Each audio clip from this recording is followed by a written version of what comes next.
Spanning over 6 decades, Jimmy Ryan has done it all in his incredible career in music. From collaborating with some of music's biggest stars to penning themes for network TV, it all could be traced back to a natural ability he discovered in his youth. My mom was a singer and a piano player, so was my dad, and there's always music around the house. What happened that was kind of transformative for me is I heard a song on the radio, and we have this big Kanabi piano. It's just a piece of junk, and the keys were about here on me when I was that age. And I heard the song on the radio. I just went over the piano and dee, dee, dee, dee, dee. And the melody just kind of came out of my hand. And my mom says, "What? How did you?" And I said, attention. This small seed of talent lay dormant until a few years later, when American Bandstand hit the airwaves and Jimmy found himself exposed to legends like Elvis and Buddy Holly. But his interest wasn't sparked in the typical fan sense. He didn't just want to watch them, he wanted to be like them. I want to be them. I want to be holding that Fender Stratocaster singing those songs. I don't want to sit in the audience. So I twisted my parents' arm and said, I got to have a guitar. I got to play guitar. So, to make a long story short, they didn't get me a guitar. They rented me a guitar because they weren't sure. And I took a few lessons and I hated reading music. So I would always make my teacher play the lesson first so I could just get the feel for it. And then I'd just play what I heard her play. I wouldn't look at the sheet on the thing like that. I got caught for doing that. When Jimmy turned 15, he and some friends formed a band called The Critters. Like any garage band, The Critters started out playing at parties and high school dances. But as a few years passed, everyone in the band realized that they wanted to pursue music for real. Well, by the time I was 19, I had a record deal, and we had our first hit record, a thing called Younger Girl. And that made it into the top 30, I think, in the United States. And then we followed that up with the second one that one of the guys in the band wrote, Don Ciccone, called Mr. Dyingly Sad. And that made it into the top 10.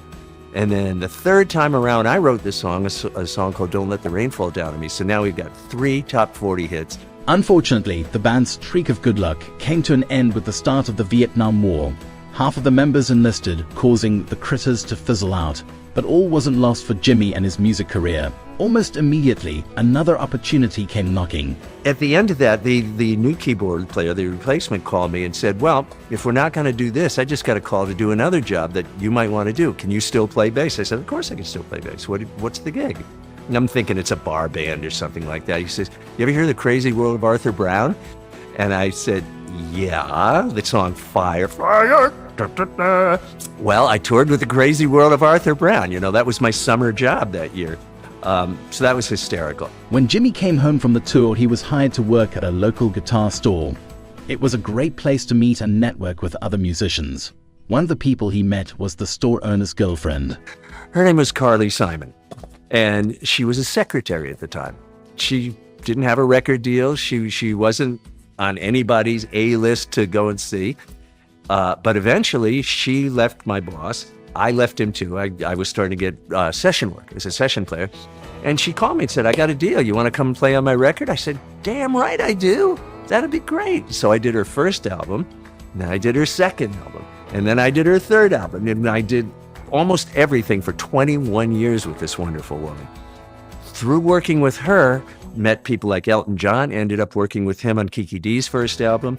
I met Cat Stevens, ended up doing an album with him. Jim Croce was one of my college buddies. And when he heard that I was a bass player, he called me and said, hey, you want to come play on my first record? I said, sure do. So that was You Don't Mess Around with Jim. Carly constantly had other stars dropping by the studio to visit and sometimes lend a hand. Jimmy recalls one evening the group had some issues with harmony vocals on a James Taylor cover. Let me hear this voice. Richards tells me you're having a bit of trouble out there. Could you use some help? And I went, I know that voice. And I looked around the baffle. Bloody hell, it's Paul McCartney. These are the kind of people that hung out with Carly. She was like a magnet for famous dudes. After Paul McCartney helped us do the arrangement, most of the people in the studio went home. It was just Carly, Richard Perry, and Paul. And Paul says to us, they asked me to write a theme song for a movie. He said, I knocked something out. I don't know whether it's any good. You guys want to hear it? So Paul sits down and he plays us Live and Let Die. And the next day, he recorded it with Wings in the London Symphony Orchestra, whoever that was. And we got to sit in. He says, well, we're going to record it tomorrow. You want to come over and take a look? And we said, sure, we're going to be here anyways. With Jimmy's presence as a studio session musician, more doors started to open for him, and he came into new opportunities he never even dreamed of. So I started writing music directly for TV stations, and I became news guy. So all the music you hear on CNBC today, from 2005 to today, the themes contained in that music is my theme. I wrote the theme in 2005, and they're still using it to this year. In 2010, another case of being in the right place at the right time type of gig fell at Jimmy's feet. This person had put the old Four Seasons back together, the guys who did Who Loves You and Oh What a Night and all that, and we had Jerry, the drummer, who sang Oh What a Night. And they said, do you want to join our band? We're going out as a band called the Hitmen. I said, yes.